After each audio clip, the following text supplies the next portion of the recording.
But in 3rd century BC China, they went one step further.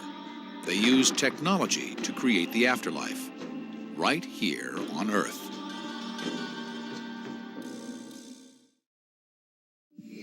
In the 3rd century BC, Qin Shi Huang, the first emperor of China, built an extraordinary tomb in which to enjoy eternity. An ancient text written by the first historian of China, Sima Qian, tells of rivers of mercury flowing like water inside Qin's mausoleum. Ancient Discoveries is investigating the purpose and engineering behind this strange discovery. In 220 BC, the country had been at war for about 500 years. It started out with some 700 independent states, and by 221 they'd been whittled down to one, which was the state of Qin. Qin created a nation that has lasted 2,000 years. Qin was so successful in its career of conquest that it has become synonymous with the whole of China today. A 10,000 square mile empire, wealthy and powerful beyond imagination. Qin was terrified of losing his throne, and even more terrified of dying. He wanted his life and power to last for all eternity. So he searched the known world for the secret of eternal life. He was constantly sending emissaries off to far corners of the globe to find potions or wise men who could help him with this. Fearful of being executed if they came back empty-handed, no one returned. As if expecting the search for the elixir of eternal life to fail, Qin embarked on an equally ambitious project, one whose many mysteries lie untapped to this day. But at the same time, as soon as he came to the throne, he set hundreds of thousands of convicts to work on building a tomb for himself. I myself find a bit of a paradox here, because if you're never going to die, what do you need a mausoleum for? He was hedging his bets. If he could not have eternal life, he would rule forever in death. The reason why he built that mausoleum was partly because he needed that kingdom, that rather empire. He needed his resources, he needed his palace, he needed his warriors, he needed his servants and everything else to continue ruling in the afterlife. In the south of his empire, he built a mausoleum complex over an area of 56 square miles. There are obviously many things about the Emperor Qin's mausoleum that are fascinating. But if I had to single out one thing, it would probably be the sheer scale of the site. Everything is so massive, everything you could possibly imagine, or even things that you would never imagine that were going to be there. Not only they are there, but they are multiplied by 100 or by 1,000. It is not simply a mausoleum. Complete with mountains and rivers, sculpted to the last detail, the tomb was an exact scale replica of real China. The idea, obviously, was to represent in microcosm the entire sphere over which he ruled.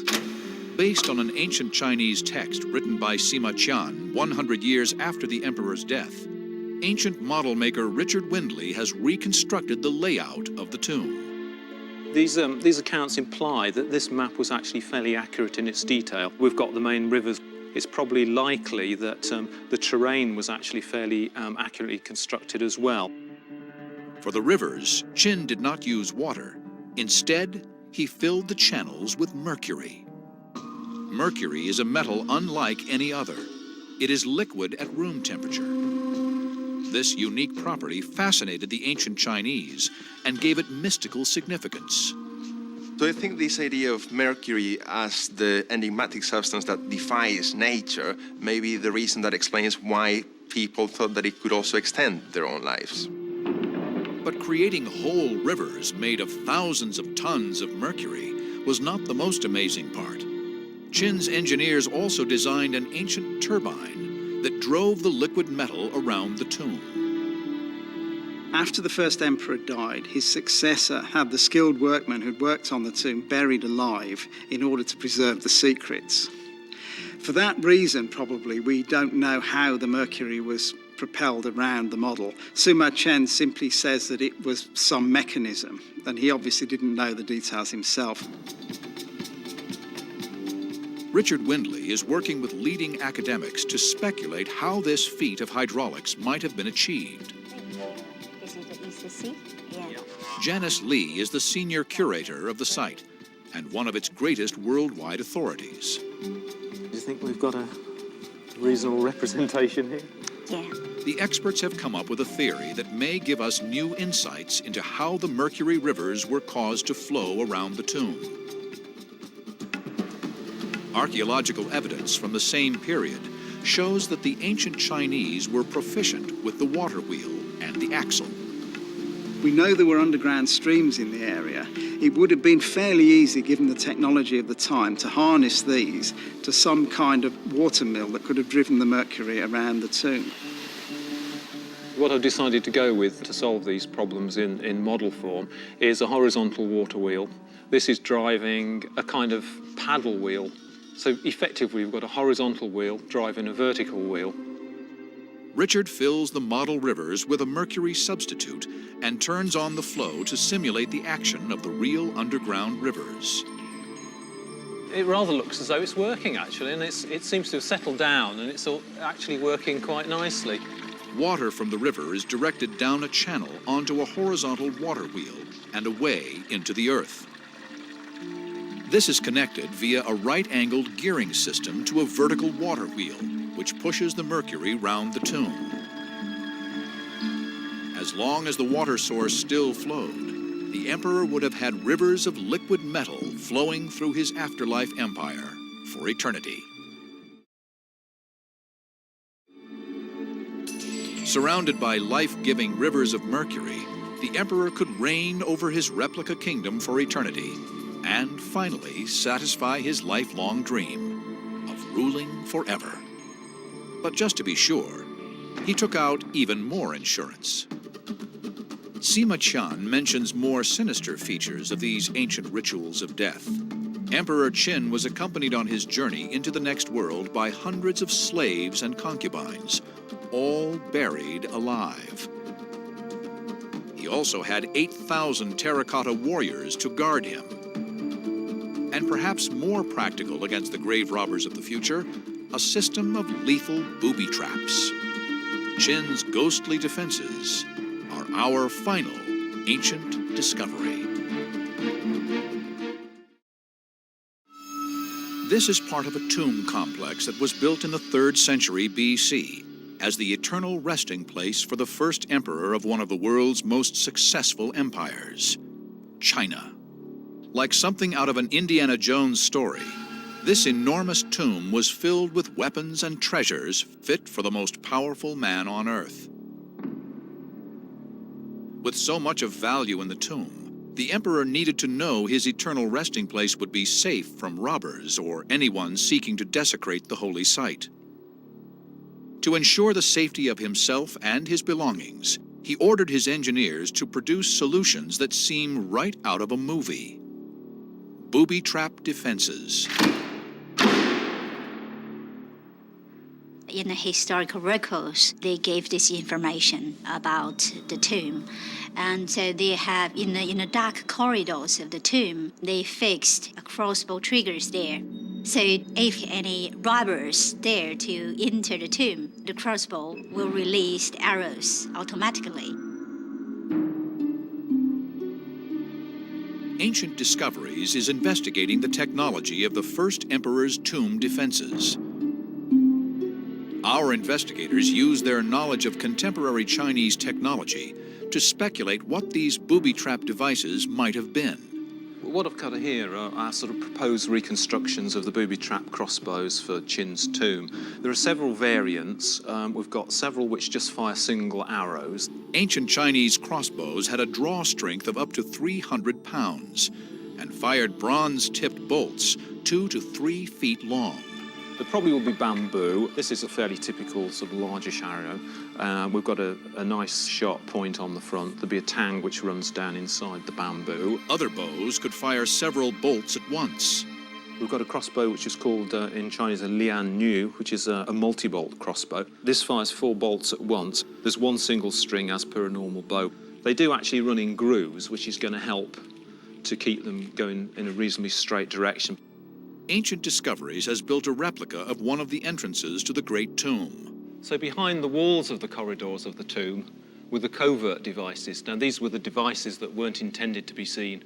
These were the ones that were going to cause the damage. And these were the booby trap devices that were going to help to protect the tomb from anyone that was going to try and intrude, who was going to try and rob the tomb, who was going to try and disturb the peace of the emperor. But of course, we've got to find some way of actually triggering the device. Evidence from the period tells us that crossbows activated by tripwires were used to kill animals for food. In the set we've got here, the tripwires are fairly visible. They're quite light-coloured so that the camera will pick them up. But in actual fact, they probably would have been dark-coloured. They'd have been designed to actually blend with the background. So the whole idea is that somebody shambling or shuffling through the tomb would hit any number of these, and each one would trigger a different kind of device. Richard tests the tripwires using blunt dummy arrows. Though the crossbows would have been excellent defense against the living, they offered little protection against the dead. The emperor commissioned a bodyguard of thousands to accompany him into the next world, a bodyguard to defend him from attack by the spirits of the dead. But I certainly believe that they are not just there to represent something. They are not a monument, but they are there to be used to provide a role, certainly, for the afterlife. With every passing day, archaeologists are uncovering more of these lifelike figures. Each of the 8,000 warriors is unique, with a personalized face. Now, a new theory is seeking to explain why the first emperor went to so much trouble to make his soldier guards individuals. The answer lies in the tumultuous origins of Qin's empire. The Chinese nation was born out of war. The unification was achieved purely by military force. Qin had more soldiers than any other Chinese state. They were organized by a totalitarian regime, and they simply overwhelmed all their rivals one by one. China, as it became known, came into being under a reign of terror. The court of the first emperor was certainly run on very authoritarian lines, which emphasized strict punishments, inflexible laws, and the subordination of everything to the interests of the state. Life at the Qin court must have been pretty terrifying. The subjects of the infant state lived in fear of their new emperor, and the emperor lived in fear of his subjects. The emperor was also more and more paranoid as time went on. He moved secretly from one palace to another to avoid the possibility of assassination. The emperor remained paranoid, seemingly even in death. Fearful of the many enemies he had made in his ruthless rise to power, Emperor Qin surrounded himself with an elite bodyguard in this life that he planned to take with him into the next. They are the army that would have carried on into the afterlife. If a man needs an army in this life, he might well need an army in an afterlife too. A man who had been responsible for the deaths of thousands had every reason to be worried about who might be waiting for him on the other side. If we do believe that people, after they died, they would continue to live and to hold on to their belongings, their power, etc., that would apply to the emperor himself, but also to everyone else. Now, if throughout his rule, he was killing or massacring thousands of people, including very powerful warriors and kings and princes, surely those people would be waiting for him in the afterlife to take revenge. The first emperor's paranoia and ego demanded that he be surrounded by an elite bodyguard. But he didn't order his real bodyguard to be buried with him. According to the ancient texts written by the historian Sima Qian, the Emperor Qin had his entire court buried alive with him. His servants, wives, musicians, entertainers, down to his favorite horse and chariot. The burden of accompanying the emperor into the afterlife fell somewhat unfairly on his servants and followers. His successor had his concubines buried alive with him. And the workmen who worked on the tomb were also buried there, partly in order to ensure that the secrets of the security devices remained secret. If he could order the deaths of hundreds of people from beyond the grave, why didn't he have his real bodyguard buried alive with him? The answer may be simple, and also shed light on ancient Chinese belief. One reason for this is obviously that these were the toughest soldiers in the whole of China, and it was not going to be easy to persuade them to go quietly as human sacrifices. The emperor was compelled to create the famous terracotta army because he realized that after his death, there would be no one strong enough to force the toughest soldiers in the land to join him. Despite their loyalty, such devotion to their lord was more than he could reasonably expect. And his successor might also not be willing to sacrifice such valuable assets. An army of 8,000 is not lightly given up. This left Qin with a dilemma. He couldn't take his real guard into the tomb, yet he was too paranoid to surround himself with strangers who may have been planted there to attack him in the afterlife. Each of these 8,000 terracotta warriors has been depicted as an individual with individually sculpted features. I think it's reasonable to assume that they represent the actual people who guarded the emperor in his life. After all, for someone as paranoid as him, who lived in perpetual fear of being assassinated, he would not want to go into the next world accompanied by people he didn't know.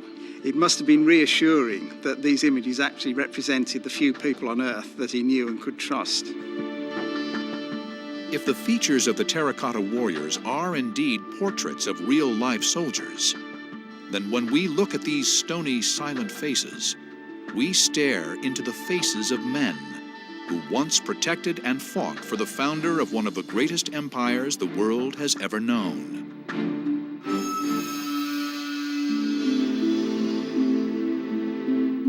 The rituals of death surrounding Qin's tomb allow us to get right inside the mind of an emperor and a people who lived over 2,000 years ago.